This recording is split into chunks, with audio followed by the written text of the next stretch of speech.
Merci de nous rejoindre sur la télé du 21e siècle. Vous aider à mieux comprendre l'actualité, c'est la mission que nous nous fixons tous les jours dans l'émission Starcom, votre émission de prédilection de Star 21 TV. Ceci pour vous permettre de prendre position sur les sujets de l'actualité sociopolitique de la Guinée en toute responsabilité.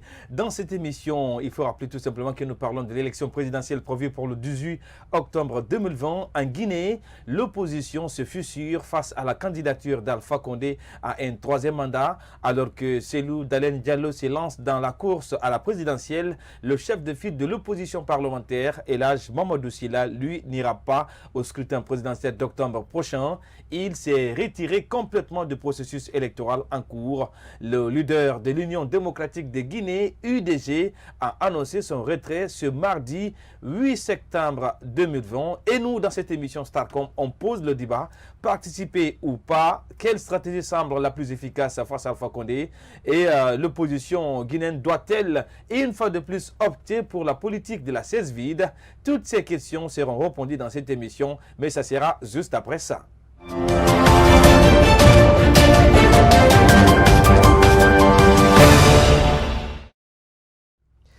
Merci de nous préférer et de nous renouveler sans cesse votre considération. C'est ce qui donne de l'énergie et du courage dans cette émission pour vous servir au meilleur de nous-mêmes. Aujourd'hui, pour en parler et pour répondre à toutes ces interrogations que nous avons suscitées ici-là, comme invité dans ce numéro de Starcom, avec moi sur ce plateau, Dr Ousmane Doré, président du Mouvement National pour le Développement, MND. Et puis, nous aurons également comme invité téléphone dans la seconde partie de cette émission Starcom, M. Bahouri, président de l'Union des démocrates pour la Renaissance en Guinée. Mais avant, on va dire bonjour à notre invité qui est déjà sur le plateau avec nous, Dr Ousmane Doré. Tout le plaisir est pour moi de vous avoir dans l'émission Starcom. Bienvenue sur la télé du 21e siècle.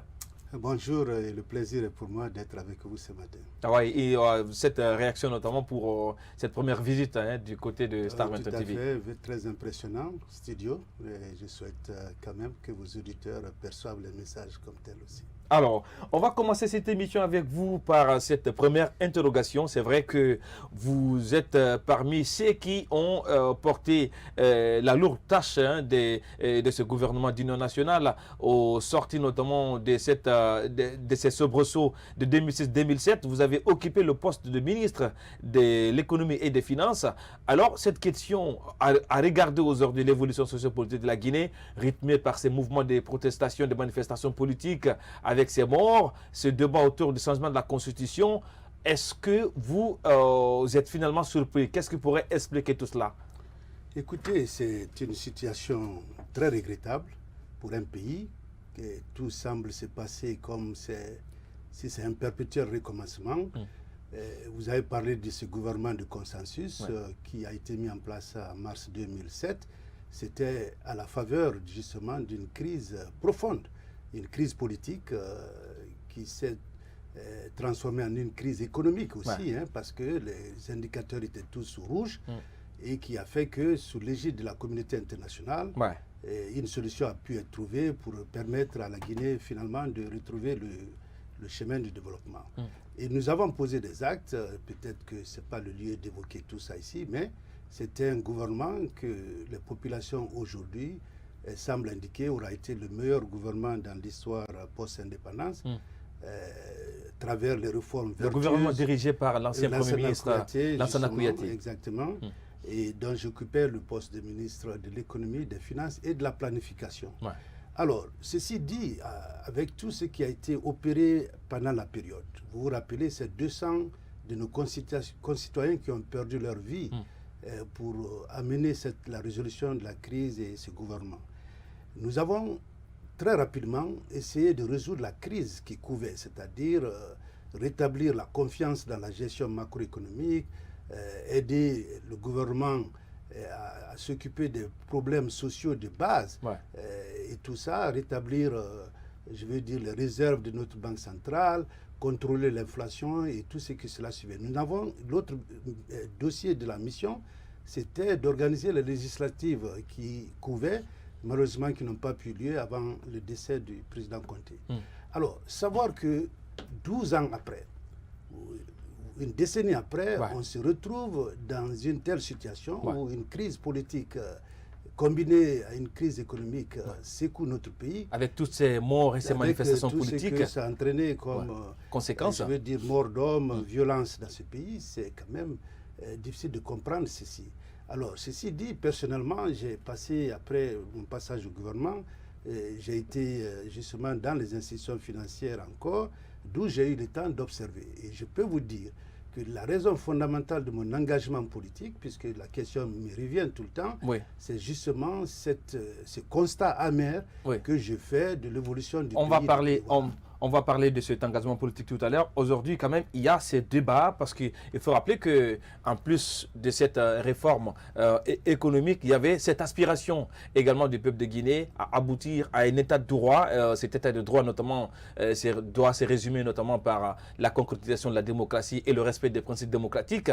Aujourd'hui, avec tout ce qu'on entend autour de ce troisième mandat et le changement de constitution avec le FNDC et ses manifestations, et voilà, comment est-ce que vous analysez tout cela et quelle est votre position sur ces deux débats quand même qui ont conduit à beaucoup de morts en Guinée au sortir des manifestations du FNDC? Écoutez, je crois que les questions de démocratie en Afrique, il faut reconnaître sur le continent en général, ça a commencé après la chute du mur de Berlin.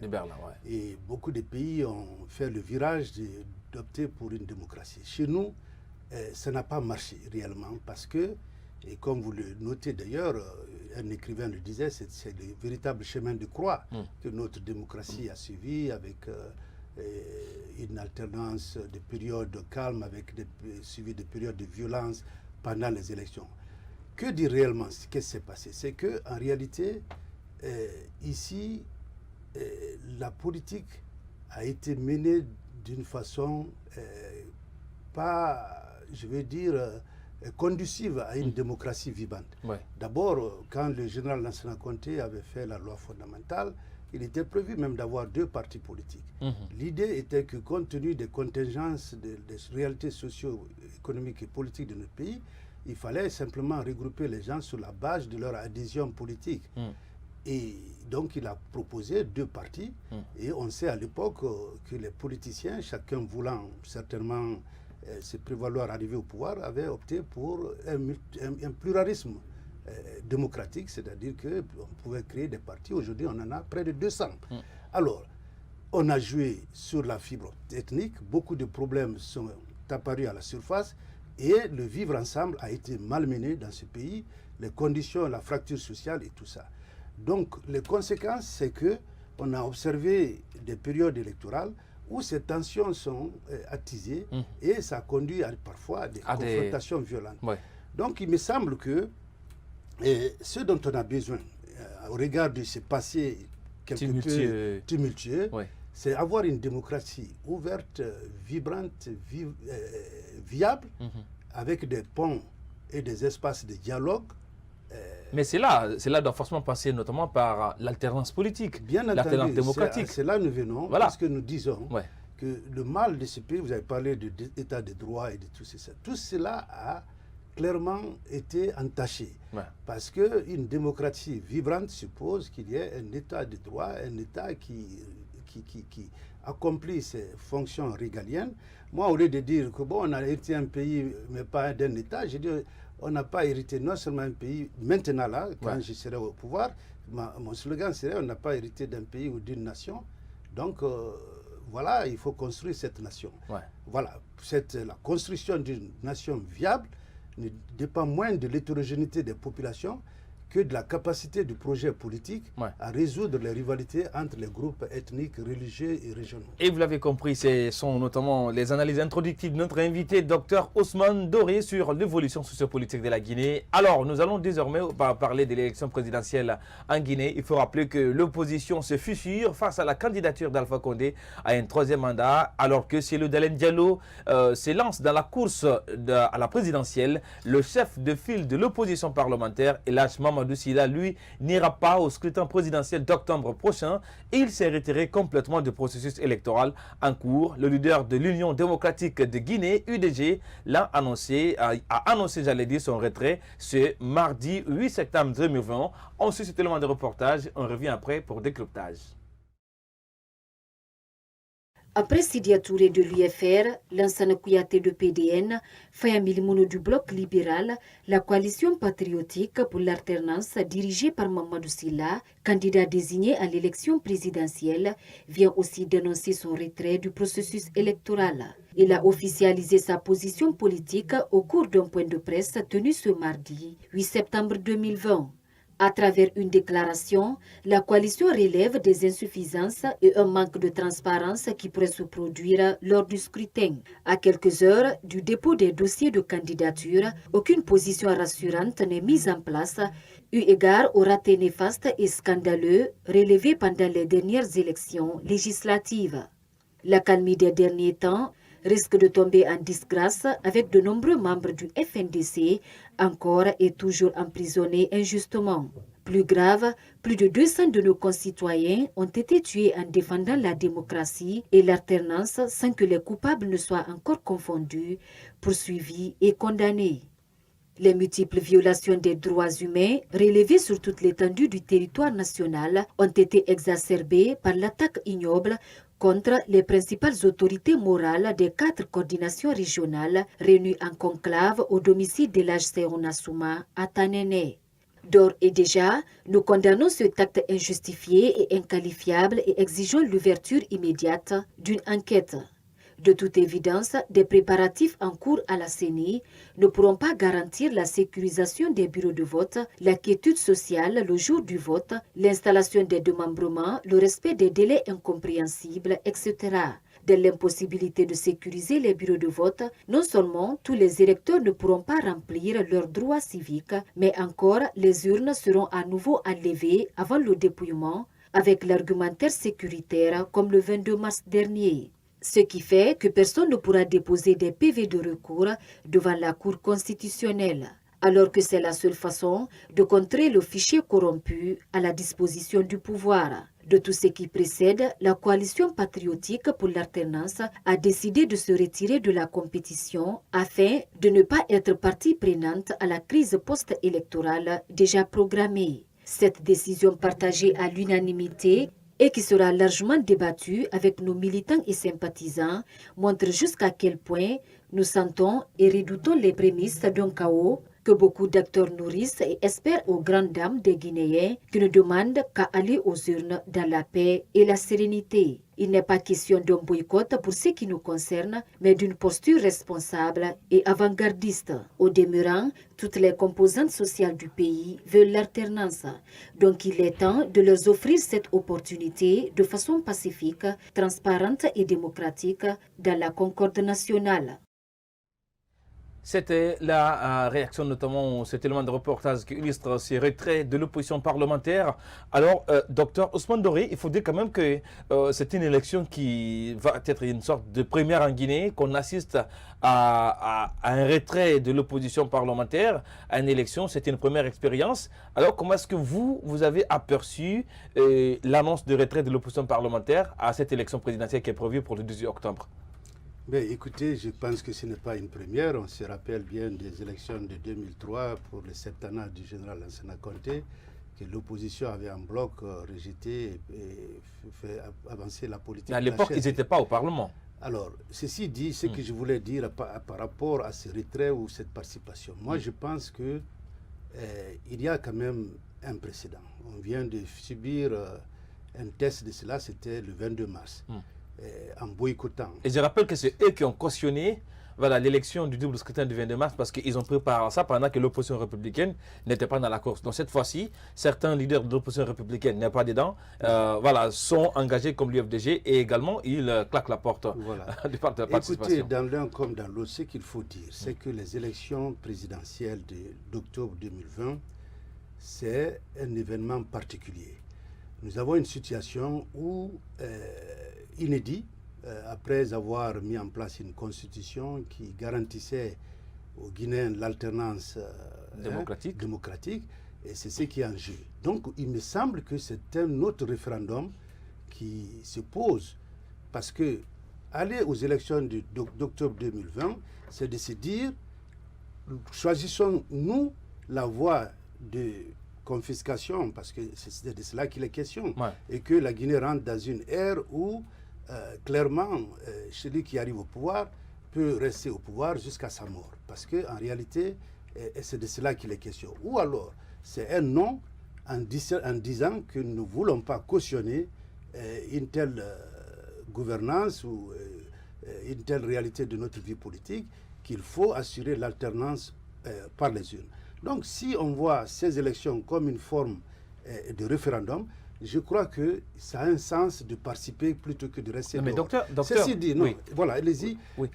Mais quand même sur les griefs égrenés ici par l'opposition parlementaire, on parle notamment de ce fichier électoral que tout le monde sait, vous, la communauté internationale et pourquoi pas également la CEDEAO reconnaît notamment des problèmes au sein de ces fichiers. Il y a également la mort de toutes ces manifestations, de toutes ces victimes de ces manifestations politiques aujourd'hui participer à ces élections. C'est une façon de cautionner notamment ces morts, mais également on parle de l'illégalité du processus parce que tout simplement on estime que celui qui participerait à ces élections, là c'est la position de Sidya Touré, c'est une façon de cautionner la candidature d'Alpha Condé. Là également, il y a toute une véritable argumentaire aujourd'hui qui donne raison parce que tout le monde sait que sur ces trois aspects-là, il y a un problème par rapport à ces élections. Voilà, de toutes les façons, vous pouvez poser le problème de façon très simpliste en disant que c'est où alors nous venons dans ce processus. Et encore que la question du fichier, nous en sommes conscients. Moi, je pense que pour tous les candidats déclarés, ils ont une opportunité de s'asseoir et savoir de quel fichier on est en train de vouloir s'engager. Et on attend la confirmation de la Cour constitutionnelle pour les candidats déclarés. Et bien entendu, vous suivez mon discours à la convention de mon parti, c'était clair, j'accepte la nomination, mais il y a des préalables, il y a un minimum de conditions qui doivent être réunies. Alors, c'est sur ça, bien sûr, les candidats déclarés ou qui sont retenus vont devoir se battre. C'est vous qui le dites, vous dites il y a ce fichier corrompu, il y a ceci, cela. Non, ça c'est la communauté internationale et sur-régionale qui le dit, ce n'est pas moi, la CEDEAO. La communauté internationale. La CEDEAO a fait une mission spéciale sur ça, ce n'est pas moi qui le dis. Travaille avec la CENI. Ça veut dire qu'on doit attendre la fin. De toutes les façons, nous n'allons pas mobiliser des citoyens. Et pour le cas de ces victimes voilà, je reviens, je vous reviens, vous attendez que j'arrive. Alors, sur ce qui est du fichier, nous savons qu'il y a des actions en cours avec cette même communauté internationale que vous indexez, la CEDEAO, qui travaille déjà avec la CENI, il y a l'OIF qui sera impliqué. Je sais très bien qu'en mars... Alors, si vous permettez, docteur, on vient de me faire signe que nous arrivons à la fin de cette première partie de l'émission Starcom consacrée essentiellement à l'élection présidentielle. On marque une courte pause avant de revenir dans cette émission pour continuer avec mon invité du jour, docteur Ousmane Doré. Et pourquoi pas, pour cette deuxième partie, on aura un invité au téléphone, M. Bahouri, président de l'URDG. De retour dans cette émission et on continue de parler de cette émission avec ces deux questions que nous posons dans l'émission Starcom consacrée essentiellement à l'élection présidentielle. Faut-il participer ou pas? Quelle stratégie semble la plus efficace? L'opposition guinéenne doit-elle une fois de plus opter pour la politique de la chaise vide? Pour en parler, nous recevons deux invités pour vous. Pour cette deuxième partie, nous avons sur ce plateau Dr Ousmane Doré, président du parti MND, mais également M. Bahouri qui est déjà à bout de fil, président de UDRG. Monsieur Ba, bonjour et bienvenue à l'émission Starcom sur la télé du 21e siècle. Bonjour. Alors, il faut dire que hier déjà, l'opposition parlementaire portée par El Hadj Mamadou Sylla annonce un retrait systématique du processus électoral allant dans le sens notamment de l'organisation d'élections présidentielles pour le 2 octobre. Alors vous, du côté de l'opposition républicaine qui n'accepte pas de participer à ces élections, comment est-ce que vous avez appris cette annonce de retrait de l'opposition parlementaire du processus électoral? Vous savez, nous nageons dans le contexte actuel dans une confusion juridique et institutionnelle de vaste amplitude. Ce qui fait que les acteurs politiques ne savent pas à quel sens se vouer. Par-ci, aujourd'hui c'est par-ci, demain c'est par-là, alors que les fondamentaux de l'état de droit sont totalement anéantis. C'est la raison pour laquelle nous nous retrouvons dans cette confusion qui ne va qu'en s'accentuant. Alors, Monsieur le Président, c'est vrai que votre position, elle est connue par rapport à ces élections, à cette élection présidentielle, mais aujourd'hui, à quoi ça sert cette politique de la chaise vide désormais, de l'opposition? Il n'y a pas de politique de chaise vide. Avant de parler de politique de chaise vide, il faut se poser la question, est-ce qu'il y a un cadre juridique conséquent, sérieux, pour dire qu'il faut participer ou pas? Nous sommes dans un cadre juridique totalement bafoué, avec une absence de constitution qui fait que dans un pays où il n'y a pas de loi suprême, vous ne pouvez pas parler d'élection sans au préalable remettre en force l'ordre constitutionnel. Dans le contexte guinéen, la constitution a été abrogée, une nouvelle a été proposée, un référendum a eu lieu, une falsification est intervenue qui a annihilé tout ce qui a été fait auparavant, ce qui fait que nous sommes dans un vide juridique. Et dans un pays normal, avec des gens sensés qui veulent aller dans le sens du fonctionnement normal de l'état de droit, il faut un minimum de rigueur et de discipline pour savoir que ce qui se fait en Guinée aujourd'hui est quelque chose de totalement inédit. Et il n'y a pas de politique de chaise vide. Ce qui doit être à l'ordre du jour, c'est la remise en place des organes de transition susceptibles de remettre la Guinée sur les rails. Si on ne fait pas ça, tout ce qui va être fait par la suite ne feront qu'accentuer le désordre pour rendre notre pays ingouvernable. Alors, cette question, Monsieur le Président, je rappelle que vous êtes le président du parti UDRG. Il y a cette rencontre décisive qui s'annonce notamment du côté du FNDC. On a l'information qu'il s'agira tout simplement d'une purge de partis engagés déjà dans le processus électoral, notamment c'est le cas de l'UFDG. Alors qu'est-ce qu'il faut s'attendre au sortir de cette rencontre du FNDC aujourd'hui, si dans les conditions normales qui doivent se tenir aujourd'hui? Il faut attendre que les discussions se terminent. Parce qu'en Guinée, rien n'est logique, rien n'est cohérent. Les acteurs sont à géométrie variable. Donc, attendons la fin de la réunion pour savoir dans quel sens les décisions seront prises. Pour le moment, je m'abstiens de tout commentaire à ce sujet. En tout cas, Monsieur le Président, il y a une chose qui est claire. Selon beaucoup d'observateurs, le FNDC, la colonne vertébrale du FNDC, c'est bien évidemment l'UFDG. Et aujourd'hui, avec cette menace qui est brandie par le FNDC d'exclusion, alors imaginons que l'UFDG ne soit plus membre du FNDC. Qu'est-ce qui va rester au FNDC et quelle va être la force de frappe désormais du FNDC sans l'UFDG? Vous savez, des empires naissent, grandissent, atteignent leur apogée, rentrent dans une phase de déclin et meurent. Il en va de toutes choses dans la vie. Je suis le fondateur de l'UFDG. Je suis actuellement président de l'UDRG. Nous continuons le combat démocratique qui n'a pas commencé hier, mais qui a une longue histoire, une longue tradition. Les petites parenthèses ne nous empêcheront pas de poursuivre le chemin et de mener notre pays au parachèvement du processus démocratique dont la Guinée a besoin.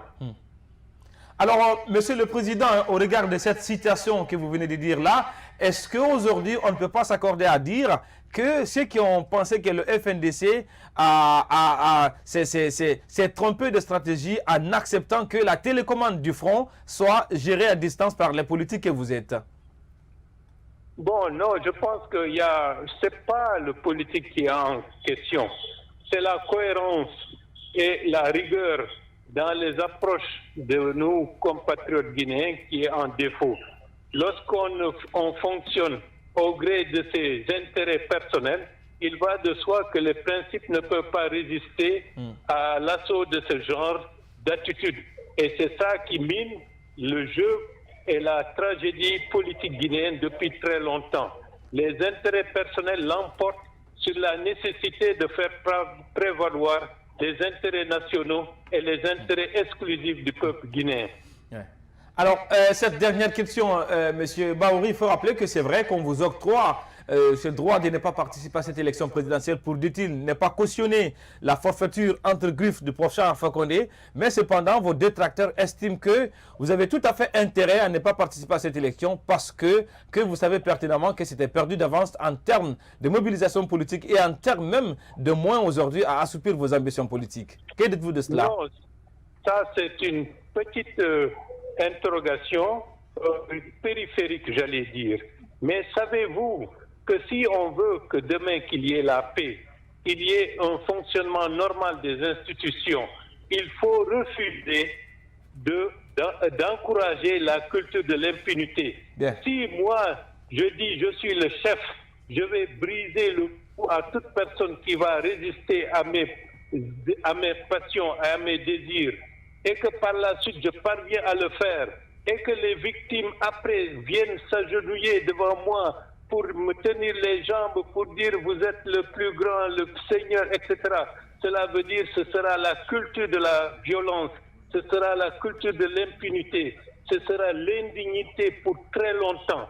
Et personnellement, je refuse de vivre dans ce cadre. Je veux que le peuple guinéen assume et vive sa dignité propre. Et c'est ça le sens du combat que nous menons aujourd'hui. Ce n'est pas le fait d'avoir un portefeuille ministériel ou d'avoir un poste de député. Tout cela n'est qu'illusion lorsqu'on perd l'essentiel, c'est-à-dire son humanité. Monsieur Bahouri, président de l'Union des démocrates pour la Renaissance en Guinée, tout le plaisir était pour moi de vous avoir dans l'émission Starcom sur la télé du 21e siècle. Merci d'avoir accepté notre invitation, monsieur Ba. Je vous remercie. Au revoir. Et vous l'avez compris, c'était la réaction de Bahouri en direct de cette émission. On revient sur ce plateau avec notre invité du jour, Dr Ousmane Doré. Je rappelle qu'il est président du parti MND, Mouvement National pour le Développement. Alors, docteur, nous parlions notamment de ces griefs de l'opposition parlementaire. On a parlé du fichier électoral et vous êtes en train de dire que c'est possible que ceux qui participent à ces élections puissent avoir notamment un minimum de conditions attenantes pour qu'ils participent à ces élections. Vous pouvez continuer l'explication. Okay. Ou bien si vous avez d'autres réactions à dire par rapport au propos de M. Ba, il n'y a pas de problème. C'est bien, il a fait une bonne intervention qui montre d'ailleurs que ce n'est pas les deux voies, participer et faire la chaise vide. Il a indiqué une voie qui consiste à dire de ne simplement pas aller vers ces élections où il y aurait une transition, je ne sais pas. En tout état de cause, ce dont il est question, c'est de décider si on veut laisser la Guinée à ceux qui estiment que c'est eux qui veulent continuer la gestion de ce pays, et c'est ce qu'il fait en déclarant sa candidature. Donc vous voulez dire, en tout cas cette assemblée parlementaire qui se désire, c'est de dire, bon, on va laisser, c'est ce qui a été fait en 2003, je fais toujours allusion à ces précédents, parce que ça a permis au président Conté de faire un septennat de trop, avec même la fabrication d'une personne... Voilà, Boiba, qui était le seul opposant à l'époque de l'ancien Conté. Pour en faire une élection inclusive. De toutes les façons, nous disons non à cet état de fait. Nous voulons faire le challenge, nous voulons défier aux urnes. Maintenant, pour cela, nous devons nous assurer que... Parce que nous n'allons pas pour animer une vie politique. Je ne suis pas député, je ne suis pas rentré dans les élections ici. Mon parti a visé les présidentielles. Nous allons nous assurer que nous nous engageons dans quelque chose où les acteurs... La troisième partie de l'émission va être consacrée uniquement à votre parti. Mais je voudrais juste être sûr par rapport à ces élections. Parce qu'au regard de tout ce qu'on a... tout ce qu'on parle aujourd'hui, en termes de conditions d'organisation, on sait qu'on a une commission électorale qui a une sorte d'indépendance sous gestion, on sait que le fichier n'est pas bon, on sait que l'administration, à travers les magistrats qui doivent valider les procès de vote dans les bureaux de vote ne sont pas aussi impartials. Qu'est-ce qui vous rassure, vous, malgré tout ce qui a été dit par les autres? Ce qui me rassure, c'est que nous sommes dans le processus pour fixer. De toutes les façons, ce que vous dites là, c'est ce que vous observez ex-ante. Nous devons être dans un processus où nous sommes... Le président de l'UFDG ne peut pas rentrer dans ça aussi comme ça. Il est là depuis 2010. Ils savent ce qu'ils ont traversé. Lorsque il y a eu les élections de 2010, le temps qui s'est écoulé entre le premier et le deuxième tour a été prorogé parce que les acteurs dans le processus ont demandé de fixer des conditions. Nous sommes dans ça pour fixer avant de décider de venir. Et je crois que tous les partis qui ont déposé leur candidature sont unanimes que peut-être il doit y avoir, je dis peut-être parce que je ne suis pas technicien, mais j'ose croire avec les débats qu'il y a eu autour de ce même fichier pendant les législatives, il est important que nous travaillions ensemble pour s'assurer qu'il y a un minimum. Maintenant, il y avait la question aussi que s'ils sont partis avec les morts qu'il y a eu, est-ce que ça fait... oui, justement, est-ce que ça ne vous tique pas sur le plan conscience? Non, je vous dis pourquoi. Moi, je sais une chose, il y a beaucoup de choses, même la falsification de la Constitution ou alors le forcing de cette Constitution, c'est des choses qu'on peut fixer quand on arrive. On ne peut pas simplement dire qu'on fait honneur aux morts comme ça. Lorsque vous faites la conquête effective du pouvoir, vous êtes dans l'optique d'arriver, c'est pour corriger ça, c'est pour les rendre... en fait, c'est une opportunité, de refaire. Absolument. Oui. Absolument, parce que c'est comme vous dites, on va pour se faire descendre. Moi, je ne peux pas croire, et je vous le dis ici en toute connaissance de cause, que personne dans ces élections-là, donc les 12 candidats déclarés, ne peut prétendre avoir de coups KO dont les gens parlent dans la cité. Ouais. Il y aura forcément ce deuxième tour-là, et je pense que l'idée, pour nous en tout cas, qui avons décidé de rentrer dans ce jeu, c'est qu'il ne s'agit pas de faire encore d'autres morts. Parce que ceux qui sont là, peut-être, si on va dans ce qui s'est passé le 22 mars, c'est peut-être certains concitoyens qui vont se retrouver dans des conditions pas souhaitables. Il faut aller vers ces élections. Il faut s'asseoir autour de la table. Il faut régler les problèmes. Et il faut assurer l'alternance par les urnes. Une alternance apaisée. En tout cas, pour votre cas spécifique, quand même, que comparativement à tous les autres candidats, vous êtes presque l'un des rares candidats qui ne s'est pas aligné ni dans la mouvance présidentielle, ni dans l'opposition, ni dans l'opposition centriste.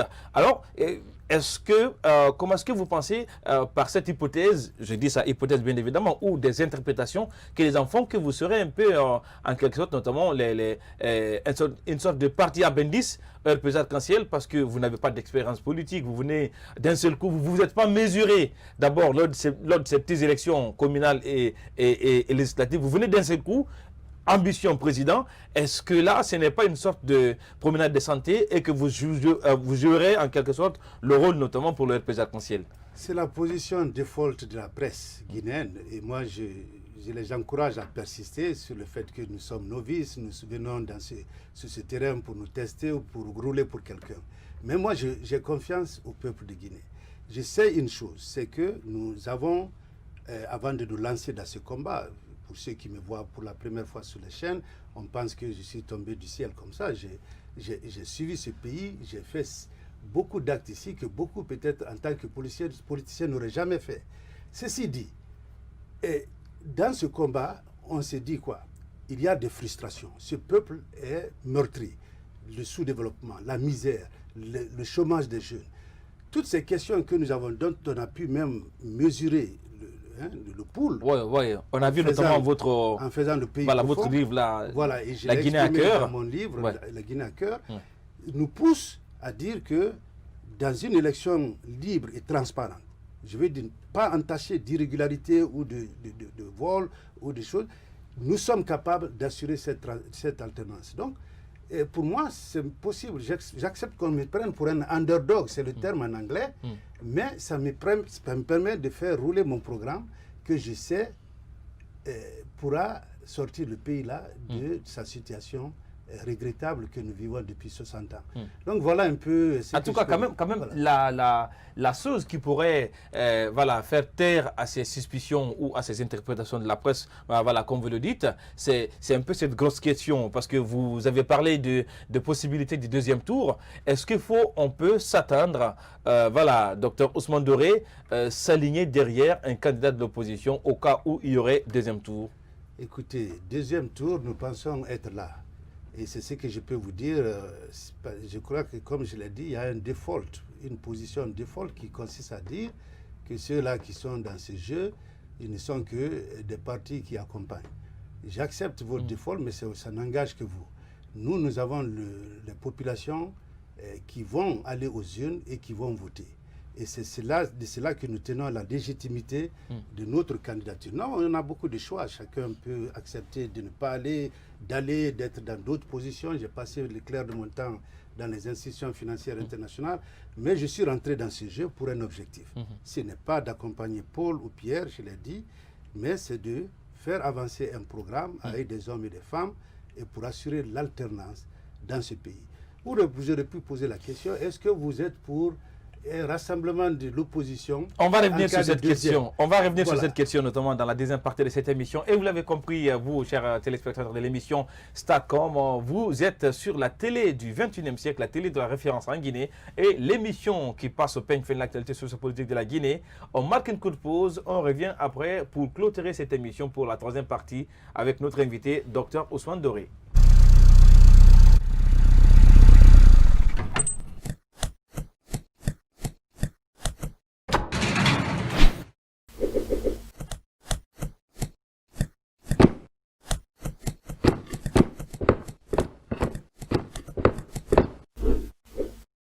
Vocation, informer, éduquer, divertir, promouvoir l'état de droit et les valeurs morales. Merci pour votre considération de retour dans cette émission Starcom pour cette troisième et dernière partie de l'émission Starcom. Une émission consacrée essentiellement à l'élection présidentielle avec notamment ce retrait de l'opposition parlementaire d'Elhadji Mamadou Sylla qui signe son retrait du processus électoral parce que tout simplement il ne veut pas cautionner cette élection. Alors, docteur Ousmane Doré, il y a aujourd'hui tout à l'heure, notamment, j'ai parlé en termes d'institution de gestion de ces élections, et en termes de CENI, en termes de magistrats, en termes de la neutralité de l'administration guinéenne. Aujourd'hui, est-ce que vous pensez qu'il y a une possibilité d'aboutir à une élection transparente, crédible et acceptée de tous en Guinée? Bon, écoutez, nous allons nous enquérir de la situation de ces institutions. Nous savons a priori qu'il y a des dysfonctionnements.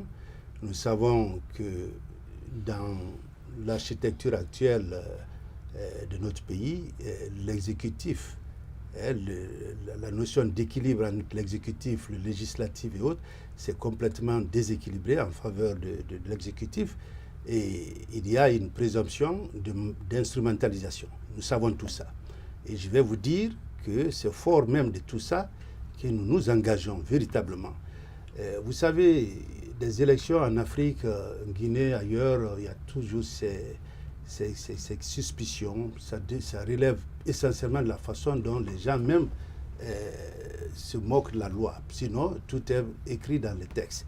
Alors donc, la première des choses, c'est de s'assurer de l'indépendance de cette institution qui est la CENI, sa neutralité vis-à-vis des acteurs. Nous avons eu, lors du dépôt des candidatures, à échanger avec le président de la Cour constitutionnelle. Nous avons pris le temps d'échanger aussi avec cette institution sur ce qui est notre attente de ces élections. Il est clair que même déclaré candidat, si à l'arrivée, nous nous rendons compte que c'est complètement grippé, c'est corrompu, nos préoccupations ne sont pas prises en compte, je peux vous assurer qu'aucun de ces 12 que vous fustigez, pas vous, mais les autres, d'avoir cautionné quelque chose, vont devoir se retirer. En tout cas, ce serait la position du MND. Pourquoi envoyer nos militants voter si c'est pour aller les faire prendre leur vote et puis jeter par la fenêtre? Je pense qu'il faut être optimiste. Nous sommes dans une démocratie pas parfaite, mais encore qu'il y a un minimum, c'est pourquoi je dis minimum de conditions qui assurent. Parce que la coordination entre ces acteurs-là, c'est de dire quoi? Nous avons 11 000 bureaux de vote, par exemple. Je ne sais pas le nombre précis. Toutes choses égales par ailleurs, hein, si le fichier est fixé, on connaît les listes, ça a été... Bon, il y a des problèmes à ce niveau, mais ça, c'est les techniciens qui vont voir ça.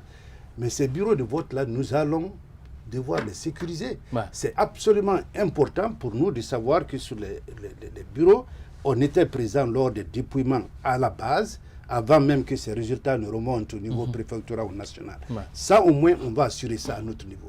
Maintenant, faut-il encore que le nombre d'électeurs, la façon dont ils ont été enrôlés, est-ce qu'il y a encore des enfants, est-ce qu'il y a des doublons? Toutes ces questions-là doivent être réglées en amont. Mais soyez rassurés que nous ne venons pas pour cautionner En fait, cette histoire de constitution a été le mobile pour beaucoup d'entre nous de nous injecter dans cette bataille-là. Ouais. Parce que nous disons simplement, fallait-il changer la constitution? Et on se rend compte qu'il n'y avait qu'un seul objectif, c'était de permettre un nouveau mandat. Ouais. Et ce qui, de notre avis, n'est pas conducive à un État démocratique, où on doit pouvoir, vous devez avoir votre fils qui peut rêver d'être président. On ne peut pas le faire dans un État républicain. Ouais. Donc voilà un peu ce que je peux vous dire. C'est vrai que vous n'êtes pas un leader notamment qui s'est aligné, je l'ai rappelé tout à l'heure notamment, dans les classes politiques, notamment l'opposition et de la mouvance présidentielle. Alors, puisque vous et les autres qui ont participé à ces élections, vous avez tous l'ambition de barrer la route à Alpha Condé pour se faire notamment un troisième mandat, qu'est-ce qu'on pourrait s'attendre dans les jours à venir entre vous et ces acteurs-là en termes d'unification des actions pour, aboutir à cette ambition? Bien entendu que les contacts, je vous dis toujours, on ne met pas les charrues avant les bœufs. Nous préférons d'abord connaître quels sont les candidats déclarés. C'est ce que la Cour va trancher certainement aujourd'hui ou demain, je ne sais pas. Une fois les candidats connus, j'ai dit, je ne suis ni de la mouvance ni de l'opposition, mais dans mes aspirations, dans l'idéal de changement, je suis avec l'opposition, puisque nous cherchons l'alternance. Oui. Donc nous allons nous regrouper, et comme j'ai dit, la question de surveillance de bureau et tout ça, et même la question de ce fichier, comment est-ce qu'on peut exercer une pression aux autorités compétentes en la matière, avec la communauté internationale qui aussi a un intérêt dans ça. Personne ne veut voir la Guinée dans une situation comme on l'a observé ailleurs. Ouais. Et donc, on doit fixer les choses. Donc, il y aura une coordination, soyez rassurés, et nous allons nous dire, puisque nous sommes confiants qu'avec tous ces acteurs, il est mathématiquement impossible d'avoir à arrêter ces élections le 18 octobre. Bon, peut-être un d'entre nous peut réussir ça, mais je veux dire, on peut raisonnablement s'attendre qu'il y ait un deuxième tour. Et dans ces conditions-là, comme vous l'avez dit, on se réunira et bien entendu, puisqu'on veut l'alternance, si c'est un d'entre nous par rapport au pouvoir en place, et bien entendu, l'idée est que tout le monde vienne parce que c'est ça l'alternance. Okay, on peut avoir des divergences aujourd'hui, même ceux qui sont en dehors, qui disent que c'est cautionné, je suis sûr que dans leur tréfonds, ils souhaitent l'alternance. M. Baouri, c'est un ami, j'ai été dans le même gouvernement que lui, je l'apprécie beaucoup, j'ai du respect pour cet homme. Bien entendu, qui parle de transition et tout ça, moi je crois que c'est des second best solutions, c'est-à-dire c'est pas... Sur la question, Sur la question de la transition. Si on fait, je vous donne le cas, j'étais au Sénégal, j'ai fait 3 ans représentant dans ce pays. Lorsqu'il y a eu la question, une question exactement comme ça... Le troisième mandat de Wade. Oui, bien entendu. Qu'ils ne sont pas lancés dans une guerre dans ce pays ou ceci, cela. Les hommes responsables se sont dit, voilà le focus, c'est les populations qui vont voter. Assurons-nous que leur voix reflète les réalités. La frustration que j'ai vue... Mais pour le cas de la Guinée, quand même, c'est différent, parce que si nos institutions ne sont pas aussi indépendantes comme celles du Sénégal... Absolument, mais attention, la Cour constitutionnelle du Sénégal avait cautionné aussi ce troisième... Ce que je vous dis là, un peu partout à travers le monde, les schémas classiques d'élection ne sont plus ce qu'ils sont. Ouais. Et c'est pourquoi il faut avoir un peu la foi. Ce n'est pas de dire que tout est chaos, ça ne va pas, il vient, il va. Non, il y a des populations que nous avons eu le contact, nous avons eu la chance de contacter. Maintenant, il est possible qu'ils aient leur plan. Ouais. Le plan de dire, bon, au finish, on va dire à la CENI d'enlever ça, mettre ça.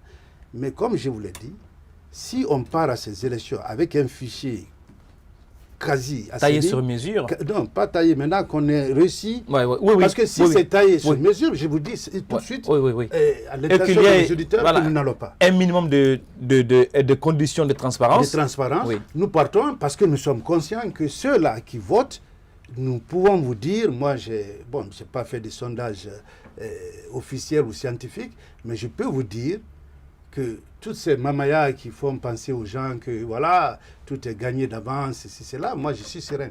Et nous devons rester sereins. Alors, il y a cette question qui revient parce que c'est vrai qu'on met l'hypothèse de cette possibilité notamment de s'accorder sur les conditions à aller vers une élection crédible et transparente au cas où cette condition ne marchait pas et que vous participez à ces élections avec cette configuration actuelle du fichier électoral et même de cette façon d'organisation, voilà, qui va forcément donner comme favori Alpha Condé, il y a cette question qui revient, à quoi ça sert de participer à une élection pendant qu'on sait déjà qu'on ne peut pas la gagner? Et il y a un seul siège aujourd'hui qui est en pourvoi. Voilà, écoutez, je vous dis, il y a deux genres de tricherie dans ces élections-là. C'est pourquoi je vous dis, tant que ces deux éléments ne sont pas cernés, il faut simplement ne pas aller. Malheureusement, le deuxième cas intervient après votre participation. Le premier, c'est de s'assurer qu'il y a les conditions minimales dont je vous dis là, qu'on est d'accord sur ce fichier, c'est 5 millions, 8 millions, 3 millions, et on doit pouvoir le voir clair avec l'aide de nos partenaires. Le deuxième niveau de tricherie, c'est de dire que bon, après l'expression des bulletins des populations et autres, qu'on annule toute une communauté ici, on annule ses voix ici, et puis par des jeux de calcul, comme ils savent le faire avec l'ordinateur, déclarer. Là-dessus, je peux vous dire que nous avons pris des garde-fous. Et ces garde-fous-là, c'est ce qui va incomber cette coordination dont vous parlez avec tout le monde. Ouais. Parce que, écoutez, même s'il y a une machine quelque part, on me dit d'ailleurs c'est une machine qui est à la présidence ou je ne sais pas où, s'il faudrait que la machine ait un input, ça ne peut pas être une machine qui fonctionne avec... C'est-à-dire que vous avez les bureaux de vote. En tout cas, sauf si on dit les gens ne votent pas. Ouais. Mais si les gens votent, il y a une expression dans les urnes. Dans les urnes, oui. Et dans ce que j'ai lu dans le code électoral, c'est au niveau de ces bureaux, il y a les premiers dépouillements. Ça doit être connu. Dans les pays avancés, c'est pourquoi le même jour... On centralise les résultats. Non, le même jour, le résultat est connu. Ouais. C'est centralisé. Ouais. Alors nous pensons que le temps... C'est que veiller sur ce processus-là, du bureau de vote jusqu'à la centralisation, qu'il y ait une observation. C'est là où il y a certainement un problème. Ouais. Sinon, normalement, au niveau d'un bureau de vote, s'il y a cafouillage, on pense que soit des bulletins soient annulés ou autres, ça doit être révélé là où nous avons nos représentants. Et dans ces procès-verbaux, c'est clairement indiqué que dans ce bureau X, il y a eu ça, il y a eu des personnes qui sont venues, il y a eu ça. Donc, on sait tout ça à la base, on compile. Aujourd'hui, on n'a pas besoin, même la presse peut être là. Au Sénégal, il y a les réseaux sociaux également. C'est un facteur important. Parce que autant de lancers à compter, nous ne sommes pas dans le numérique. Exactement. Alors, il y a cette question sur laquelle je voudrais avoir votre avis. Que dites-vous de ceux qui pensent que vous êtes amis au président de la République? Quel est votre rapport entre vous et le chef de l'État guinéen? Écoute, je suis ami à tout le monde ici. Moi, j'ai passé le clair de mon temps à l'international. Et le professeur, je l'ai connu, j'étais représentant au Sénégal, il était dans l'opposition, je l'ai connu. Selou, je l'ai connu, j'étais à Washington au Fonds monétaire, il était ministre des Transports et peut-être même à la Banque centrale avant d'être ministre. Ousmane Kaba, il est passé au FMI avec moi, et tous ces acteurs. Alors, vous voyez, ici, il y a une tentative de catégoriser. Ouais. Moi, je ne suis pas en guerre avec le professeur, je ne suis pas en guerre avec Paul Pierre. Je suis venu, en fait, ceux qui m'ont vu mon parcours depuis que je suis là en mars, ont vu que je suis passé voir tout ce qui compte dans ce pays. Les religieux, la société civile, le professeur lui-même, les opposants, une bonne partie d'eux, parce que je sais, je suis guinéen d'abord. Ouais. Voilà. Et il le sait, peut-être il va écouter votre émission. Moi, j'ai dit, il suivra, certes. Je combats cette tentative de vouloir maintenir. Mon conseil, que je n'ai pas réussi à lui donner, puisque, comme vous l'avez dit, en politique, vous pouvez être comme ça, même si vous êtes ami. Ouais. Je savais qu'il était sur cette voie.